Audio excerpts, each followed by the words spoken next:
সুস্বাগতম।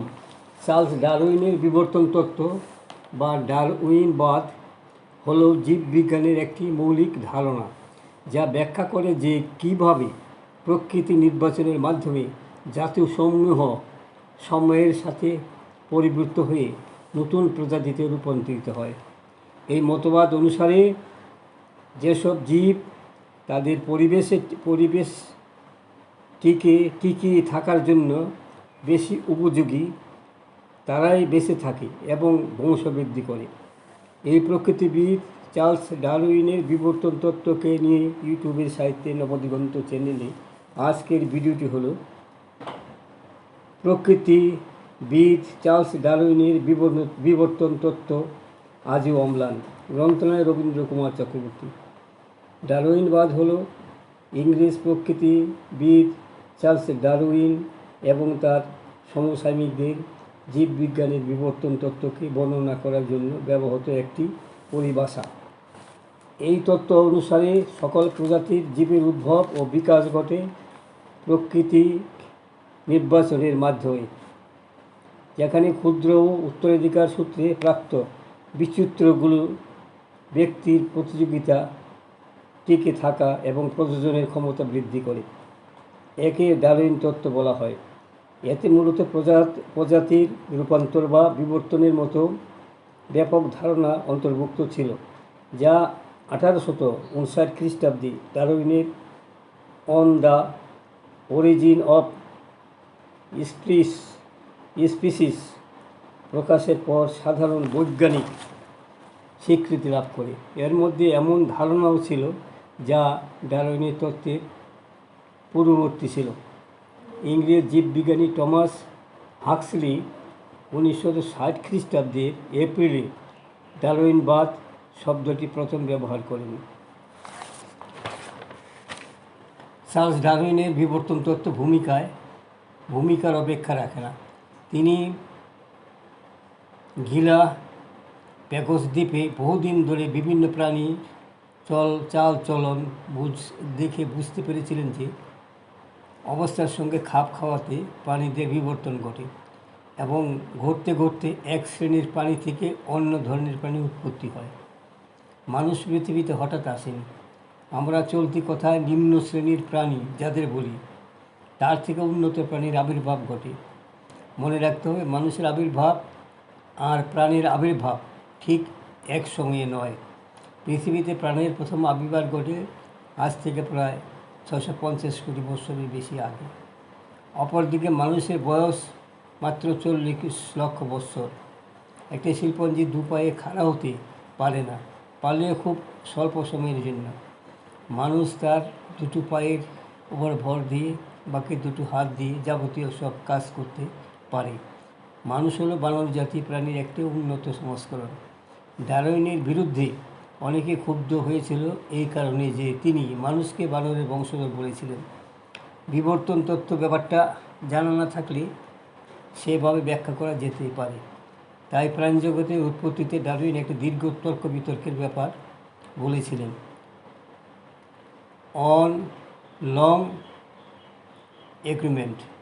চার্লস ডারউইনের এই তত্ত্বকে সর্বপ্রথম স্বাগত জানিয়েছিলেন তাদের মধ্যে অন্যতম কার্ল মার্কস। দাস প্রথা শেষে সমাজতন্ত্র, তারপর ধনতন্ত্র থেকে সমাজতন্ত্র, এই বিশ্লেষণ এবং সমান্তরাল হিসেবে প্রাণীজগতের এই বিবর্তন তত্ত্বকে পাওয়া গেল। জন্মলগ্ন থেকেই ধর্মীয় শক্তি ডারউইনের তত্ত্বের বিরুদ্ধে। কারণ ঈশ্বর যদি মানুষ সৃষ্টি না করে, মানুষ যদি ঐশ্বর সৃষ্টি করে না থাকেন, তাহলে সমস্ত ধর্মের মূলে নাড়া পড়বে। বেশিরভাগ মানুষই ছোটোবেলা থেকে ধর্মীয় চেতনায় প্রভাবিত। ছেলেবেলায় মা বাবাকে দেখে একটি শিশু ঈশ্বরের আরাধনা করতে শেখে। ফলে বিবর্তন বিরোধী সে চিন্তাধারা যাকে বলে, তাদের কাজ গোড়া থেকেই সহজ। এছাড়া নিজেকে বানরের বংশধর বলে মনে কেমন যেন একটু খটকা লাগে। তাই ক্রিয়েস্টিনিস্টরা গোড়া থেকেই সুবিধাজনক অবস্থার আর সুবিধায় আছে। কোনো প্রশ্ন না তুলে যুক্তির পথে না গিয়ে সবকে ঈশ্বরের উপর ছেড়ে দেওয়া অনেক সহজ। বস্তুত আজকের দিনে বিজ্ঞানের পরিব্যক্ত চিন্তা ভাবনা উপর ভিত্তি করেই রিক্রিয়েশনিজম দাঁড়িয়ে আছে, যেমন ফ্ল্যাট আর্থ বা তত্ত্ব বা সমতল পৃথিবীর তত্ত্ব। আগে মনে করা হতো পৃথিবীটা সমতল, কিন্তু পরবর্তী সময়ে 3 মাত্রায় নয়, তবে শেষে জল ছিল যেটা আকাশে মিশে গিয়েছিল। বাইবেলে অনেক জায়গা আছে পৃথিবীর 4টে কোণা আছে এবং চারপাশে পৃথিবীর বৃত্ত আছে। এগুলি দ্বিমাত্রিক পৃথিবীর নির্দেশনা করে। জিওসেন্ট্রিজম অর্থাৎ পৃথিবী সব কিছু কেন্দ্রবিন্দু, উপরে আকাশ, সেখানে সূর্য থেকে শুরু করে গ্রহসহ সবই ঘোরে। আকাশের পোশাকি নাম ফার্মামেন্ট। ফ্ল্যাট আর্থ-এর জিওসেন্ট্রিজম দুটি প্রাচীন হিব্রুর মহাবিশ্বতত্ত্ব থেকে এসেছে। জিওসেন্ট্রিসিজম আজকের দিনে চলে না, কিন্তু টম উইলস নামে একটি বিজ্ঞানী জিওসেন্ট্রিজমে বিশ্বাস করেন এবং কানসাস বিশ্ববিদ্যালয় থেকে বিবর্তন তত্ত্ব তুলে দেওয়ার অন্যতম বিশেষ প্রবক্তা ছিলেন তিনি। প্রথমে আসা যাক পৃথিবীর বুকে প্রাণের আবির্ভাব প্রশ্নে। প্রাণীর জগতের বিবর্তন বা অর্গ্যান অফ স্পিস অর্থাৎ বিভিন্ন সম্পূর্ণ ব্যাপার, কারণ আগে এই প্রাণীর আবির্ভাব ঘটবে, তারপর তার বিবর্তন ঘটবে। অনেকদিন ধরে বিজ্ঞানীদের এটা জানা ছিল গোড়ার দিকে যে কার্বন অণুর পরমাণু লম্বা চেন দিয়ে যেসব লম্বা রাসায়নিক অণু তৈরি হয়, সেগুলোর থেকে অণু তৈরি হয়, অর্থাৎ নিজেই 1 থেকে 2 হতে পারে। 1950 খ্রিস্টাব্দে পর্যন্ত এটা ছিল তত্ত্বের কথা, কিন্তু 1953 খ্রিস্টাব্দে বিজ্ঞানী স্ট্যানলি মিলার পরীক্ষামূলকভাবে দেখালেন যে পৃথিবীর বায়ুমণ্ডলে অ্যামোনিয়া, মিথেন আর হাইড্রোজেন গ্যাস থাকে, তবে সমুদ্রের বুকে এরা রাসায়নিক বিক্রিয়া করে অ্যামাইনো অ্যাসিড তৈরি করতে পারে, যার থেকে শেষ পর্যন্ত জৈব অণু সৃষ্টি হয়। অজৈব থেকে জৈব অণু সৃষ্টি হলো প্রাণের উৎসের চাবিকাঠি। কী রকম পারস্পর্যের পরমাণুগুলো থেকে প্রাণীর আবির্ভাব ঘটে তা নিশ্চিতভাবে এখনও জানা যায়নি।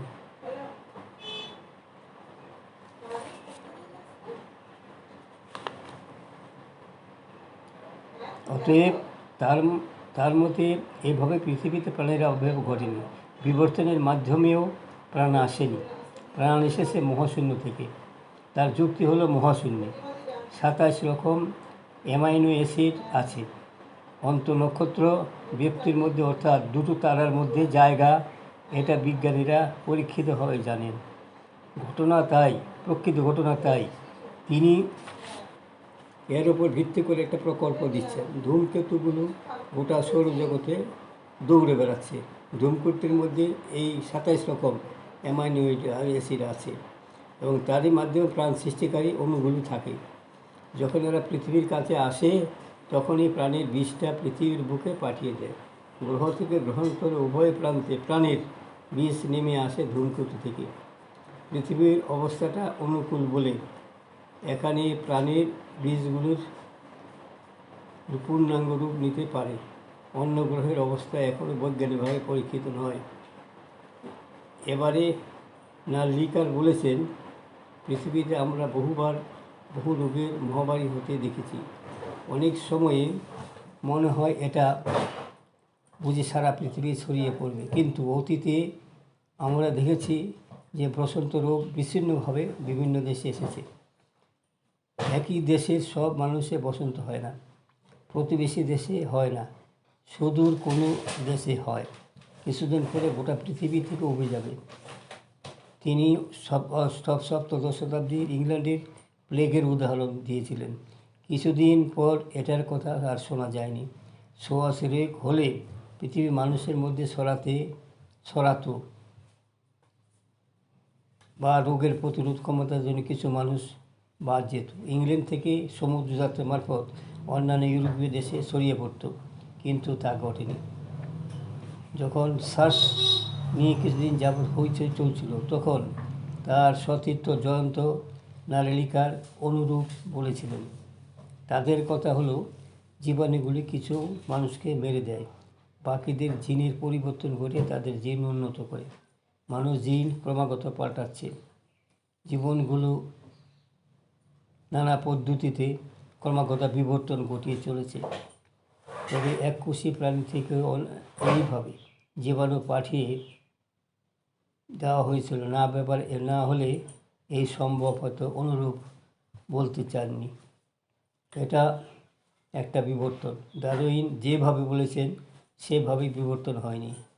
এবার আসা যাক প্রশ্ন উত্তর পদ্ধতিতে। পৃথিবীতে প্রাণের বীজ টিকে থাকলো কী করে? সেটার উত্তর অনেকে এইরকম বলেছেন। সৌরজগতের বাইরে অন্য সূর্যের অনেক গ্রহ আছে, সেই সব গ্রহের কোথাও উন্নত প্রাণী থাকতেই পারে। তারা এই পৃথিবীকে পাঠাচ্ছে। কেন পৃথিবী থেকে বাঁচল? ভিন সূর্যের গ্রহের প্রাণ হয়তো অন্য ছায়াপথের গ্রহ থেকে পাঠিয়ে সৃষ্টি করা হয়েছে।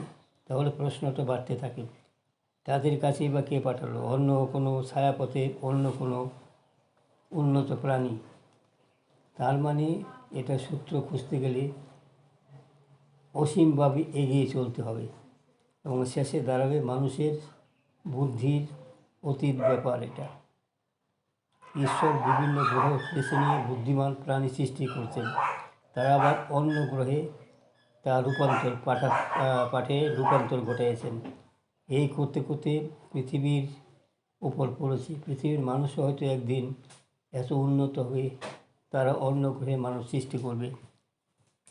অর্থাৎ বুদ্ধির অতীত এইসব জিনিস ঈশ্বরের কারবার। মানুষ প্রাণীর অস্তিত্বের ব্যবধান করতে পারে না, তাই প্রাণীর অস্তিত্বের তত্ত্ব ভুলে ভরা। অনুরূপভাবে বিজ্ঞানের সব নিয়ম নিয়ে কাজ যন্ত্রবিজ্ঞান। প্রকৃত মানুষ সত্য জানতে সক্ষম, তারা বুদ্ধি সেটা তাদের প্রকার থাকে নানান। বিজ্ঞানকে তিনি সুন্দরভাবে ভাববাদে পরিণত করেছেন এবং কিছু ক্ষেত্রে বিজ্ঞান মানুষের প্রকৃত বন্ধু হয়ে কাজ করেছে। ডারউইনের বিবর্তন তত্ত্ব মানুষের জন্মের বস্তুবাদী ব্যাখ্যা। ঈশ্বরের ভূমিকা নেই, এটাকে ক্রিয়েস্টিনেরা ভগবান সব বলে তৈরি করেছেন। এই কথা বুঝিয়ে দেওয়ার মানুষকে বিভ্রান্ত করে তারা চলেছেন।